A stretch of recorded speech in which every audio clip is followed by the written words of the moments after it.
feeding time and 2 smells food. Salmon. I snuck it in while he was in the back napping.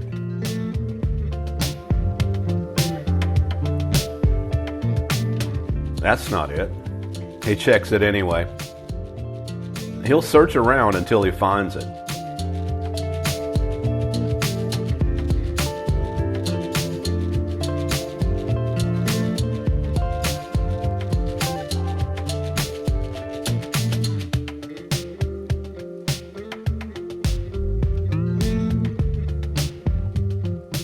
There it is.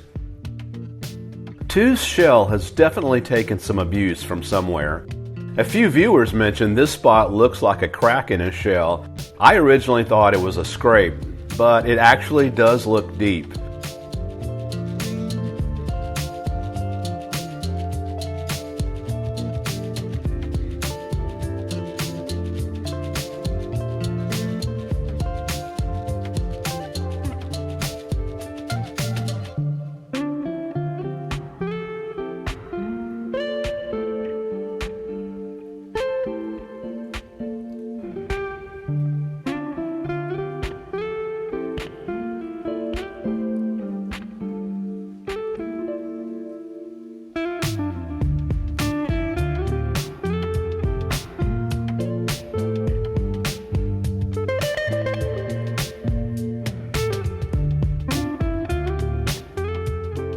This is where Sly and 2's aquarium sit in relation to each other.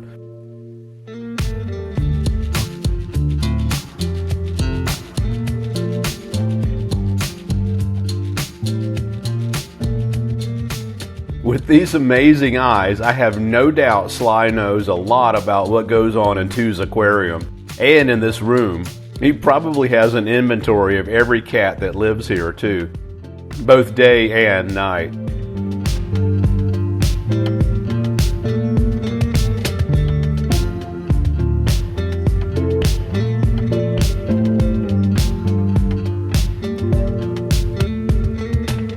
Sly's starting to test out his color changing skills.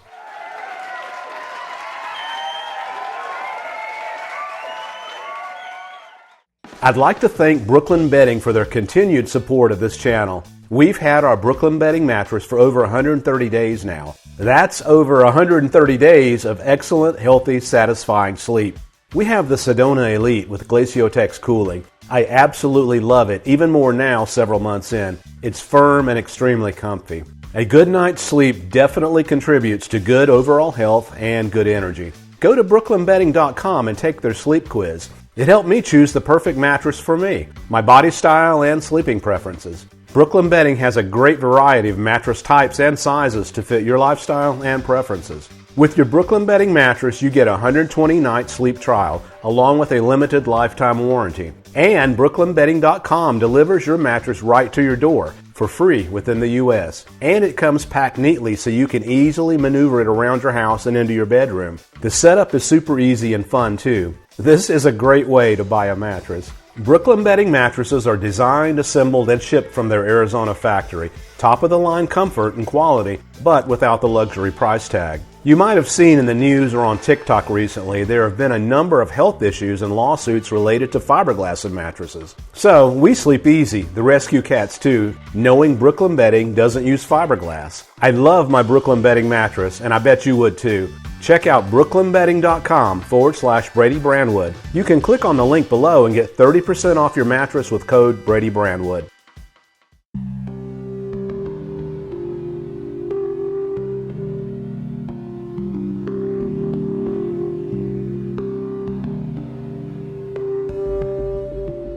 As a way to entertain 2 and test him and challenge him a bit, I put a piece of shrimp in a ceramic Leon mug and set it down in his aquarium. He'll be able to smell the shrimp, but he'll also see Leon, the visual of another lobster on the mug. Here he comes. Let's see what he does. He chases the curious glass shrimp away, then immediately goes for the mug. He tries to interact with the picture of Leon.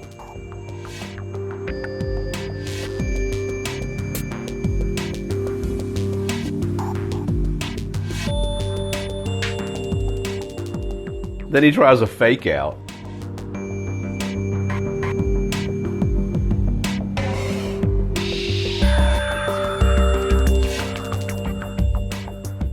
Leon is not responding, so he backs away.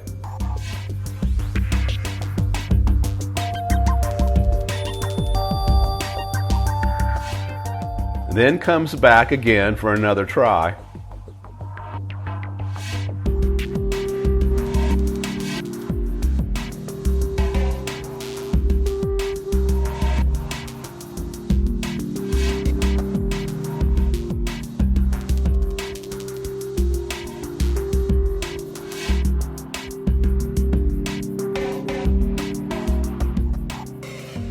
He tries to lift the mug handle.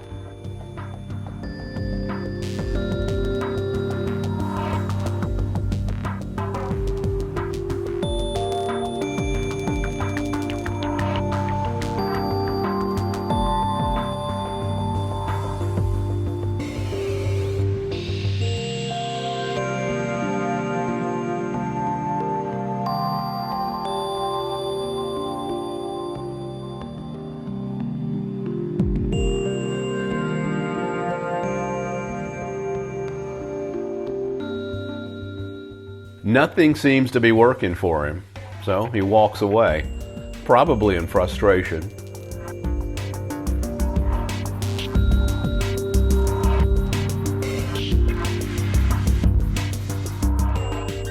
And then he comes back again.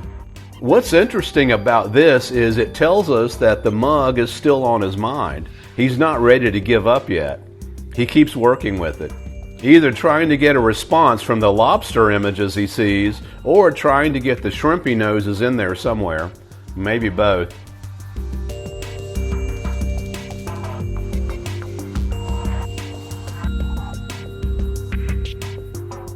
He finally backs away again. So I reach in and tilt the mug to see if it's actually the shrimp he wants. I keep one eye on two in case he comes charging back.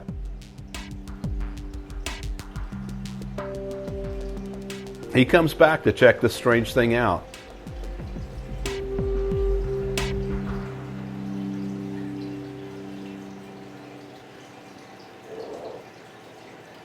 He gives it a strong hit, then locks on with his crusher claw. He's trying to get in there and get the shrimp now. Let's see if he figures it out.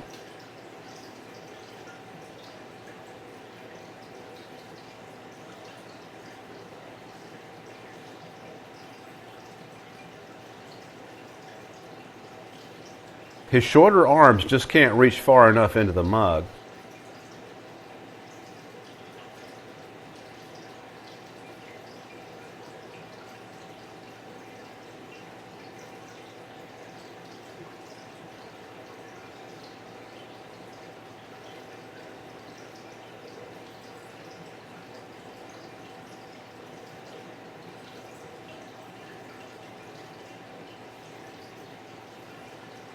There it is.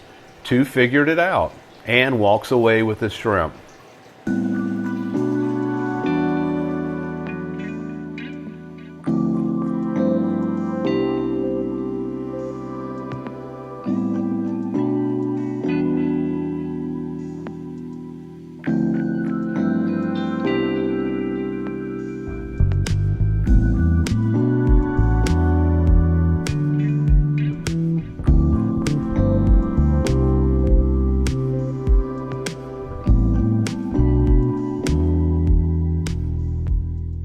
As Sly is growing, he's looking more like a male octopus. He tends to hold his third right arm closer to his body, which is a trait for a lot of male octopus. Hopefully we can get confirmation soon.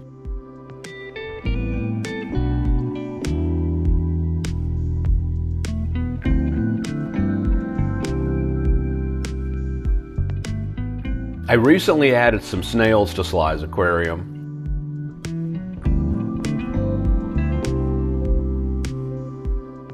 This snail has a couple of passengers, some sort of clam, and a feather duster. both filtering the water as the snail works hard cleaning the glass. I've also added some very small hermit crabs to Sly's aquarium for entertainment and interaction. This is a red-leg cortex crab. Sly is definitely curious about all the new snails in the aquarium. He comes over and inspects this one, then zips on by.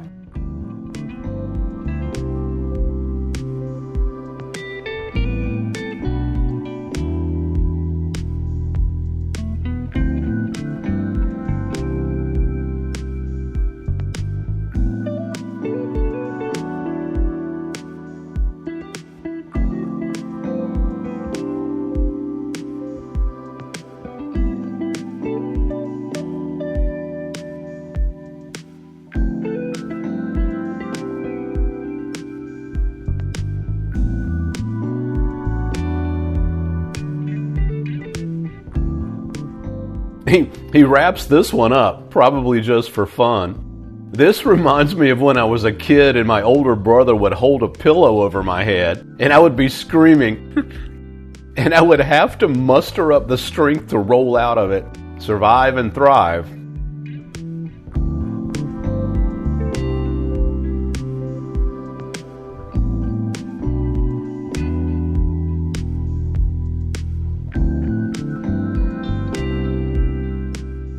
Next, Sly moves down to one of the Nassarius snails and gives it a full cloak, then releases it. I think in the animal kingdom, obviously size is a major factor. Sly may have considered these snails to be way too large for dinner, or just too much work right now. To add to the list of creatures that have just appeared in this new octopus aquarium, this anemone. I'll be keeping an eye on this one. I don't want it getting too large in here. I don't want Sly becoming anemone dinner. Can you imagine being eaten by a creature that doesn't even have eyes to see you? Probably a lot like being eaten by a big Venus flytrap. The Cladonema jellyfish polyps are still on the glass. This creature has just appeared out of nowhere too. I don't know what this one is. If you can identify it, please share it with us all in the comments. I like that Sly has plenty of other creatures to interact with. Ziggy is always busy doing starfish stuff.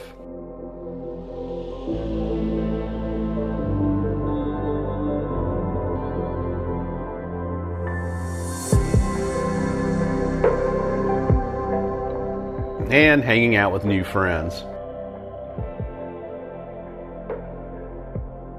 And look at these buddies. Yeah, I definitely wonder what they talk about.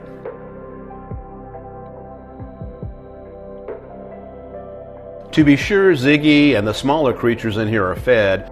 I add fresh hatched brine shrimp to the aquarium a few times a week.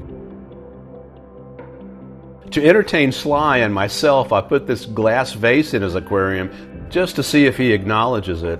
He went inside, checked it out, and moved on to his next adventure. I'm curious what it looks like to him inside there. Just a lot of reflection, or another totally clear wall he can't move through.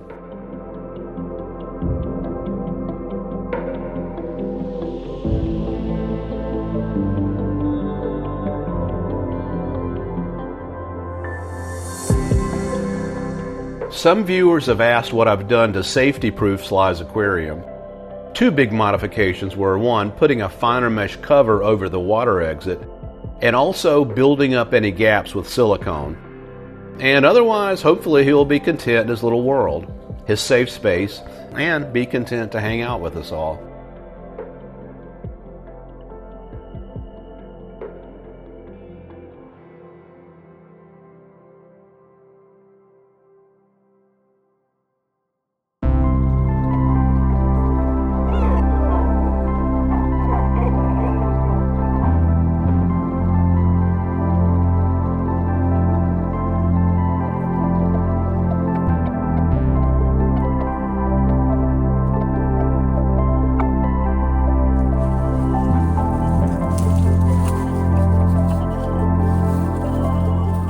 Yeah, we all like to eat.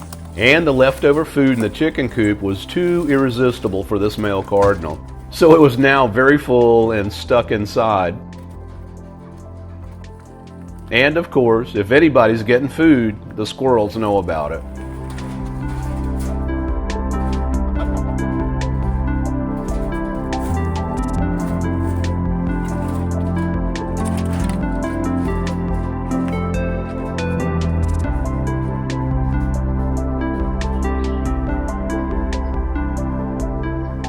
One of the things I love about this channel is the intelligence and wide range of knowledge you viewers have. So many viewers were absolutely right about the El Chupacabra from the last episode. Yeah, it's definitely a fox with severe mange. Unfortunately, that's the only time it's shown up there. If it was a regular, I would definitely work up a plan to treat it. I haven't seen it since, though.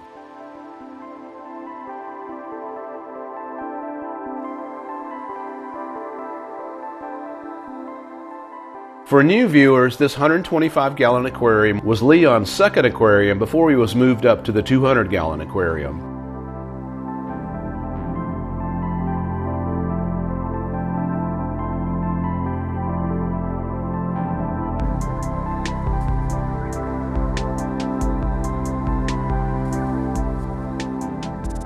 It was just sitting vacant, so I decided to just throw a lot of beach debris into it and see what creatures emerge from that debris.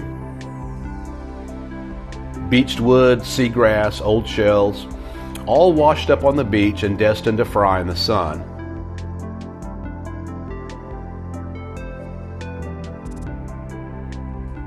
Now, over a year later, everything that grew from that debris has been killed off by creatures from that debris that grew the largest and dominated. About 9 crabs and a couple of large anemones. So, to bring some color and more entertainment, I recently added a few tropical fish and other anemones. One of the new clownfish from the pet store was not well, and it's disappeared. And the bicolored blenny has vanished too, unfortunately. I suspect one of these original anemones. If they were snatched up by one of the crabs, there would be some sort of leftovers floating around.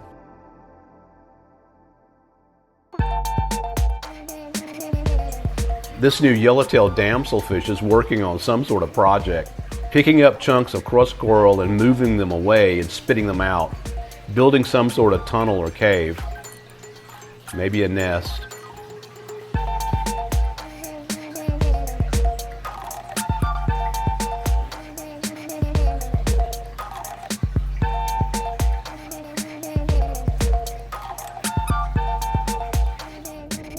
Tu and Leon are different in a lot of ways. One way they are the same, though, is they both hate the paparazzi.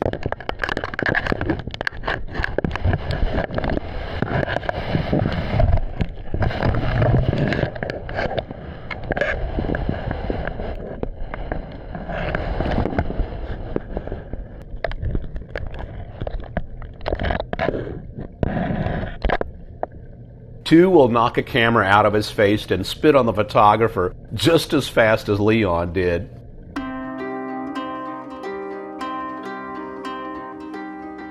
Tu takes it further, though. He won't even let me use the tongs to get my camera back out of the aquarium. That camera is his now, and he'll sell it on eBay just to put me in my place.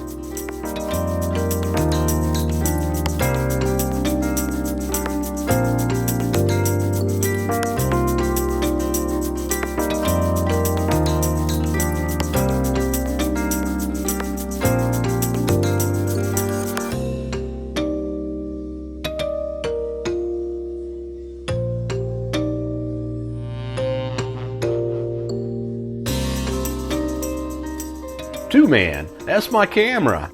Come on, little buddy, let's talk this thing out. Okay, take it then. Great. Now he's taking selfies.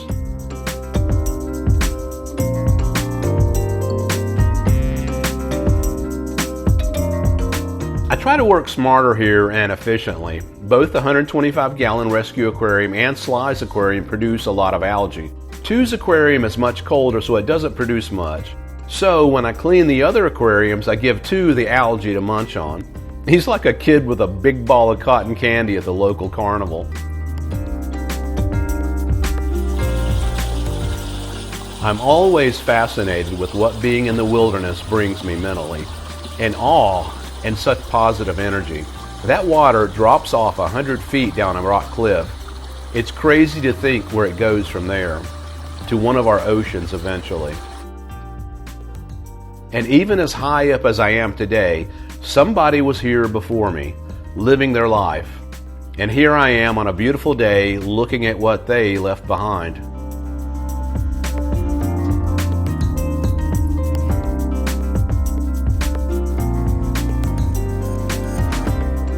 I'm just glad to see my relationship with Tu is getting better.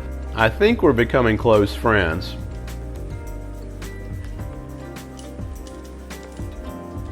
Or not. Notice he always takes the food first, then comes after the tongs, and me. Literally climbing up the tongs to whip my astronomy. So, what's going on with Tu? I think a big part of what's going on with Tu is he's just more aggressive than Leon was. Less defeated.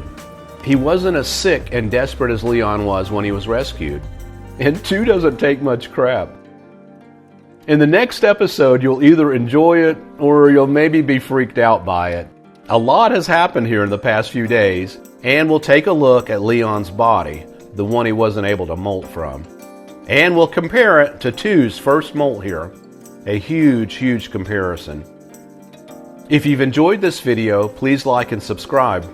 We'll see you soon.